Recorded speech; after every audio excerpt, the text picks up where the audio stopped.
നമസ്കാരം. Press line ന്യൂസിലേക്ക് സ്വാഗതം. കോട്ടയം ജില്ലയിലെ കാഞ്ഞിരപ്പള്ളിയും പൂഞ്ഞാറും പത്തനംതിട്ടയിലെ തിരുവല്ലയും റാന്നിയും ആറന്മുളയും കോന്നിയും അടൂരും ഉൾപ്പെടുന്നതാണ് പത്തനംതിട്ട ലോക്സഭാ മണ്ഡലം. 2009 മുതൽ 3 വട്ടം പത്തനംതിട്ടയിൽ ജയിച്ച് പാർലമെന്റിലെത്തിയ കോൺഗ്രസിന്റെ ആന്റോ ആന്റണി ആണ് നിലവിലെ MP.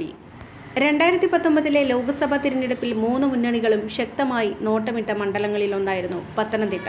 കഴിഞ്ഞ തവണ പത്തനംതിട്ടയിലെ ലോക്സഭാ ഇലക്ഷൻ ശബരിമല സ്ത്രീ പ്രവേശനവുമായി ബന്ധപ്പെട്ട് ഉടലെടുത്ത പ്രത്യേക സാഹചര്യത്തിലായിരുന്നു. 2019 മണ്ഡലത്തിലെ സവിശേഷ സാമൂഹ്യ സാഹചര്യങ്ങൾ ത്രികോണ മത്സരത്തിന്റെ പ്രതീതി പത്തനംതിട്ടയിൽ സൃഷ്ടിച്ചിരുന്നു.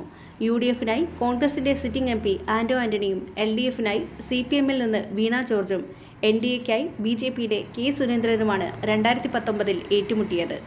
44,243 വോട്ടുകളുടെ ഭൂരിപക്ഷത്തിൽ ആന്റോ ആന്റണി ഹാട്രിക് വിജയം നേടിയപ്പോൾ 3 സ്ഥാനാർത്ഥികളും ശക്തമായി പോരാടി.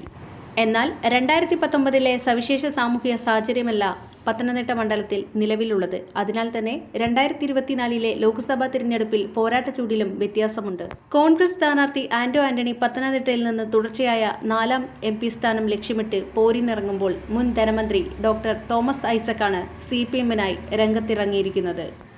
അതേസമയം കഴിഞ്ഞ വർഷം BJP-യിലെത്തിയ അനിൽ K ആന്റണിയാണ് NDA സ്ഥാനാർത്ഥി. 2019 സുരേന്ദ്രൻ പിടിച്ച വോട്ടുകൾ മറികടക്കുകയാണ് അനിൽ ആന്റണിയുടെ മുന്നിലുള്ള കനത്ത വെല്ലുവിളി. സ്ഥാനാർത്ഥി പ്രഖ്യാപനത്തിൽ PC ജോർജിന് തുടക്കത്തിലുണ്ടായ അതൃപ്തി ഫലത്തെ സ്വാധീനിക്കുമോ എന്നത് കാത്തിരുന്നറിയാം.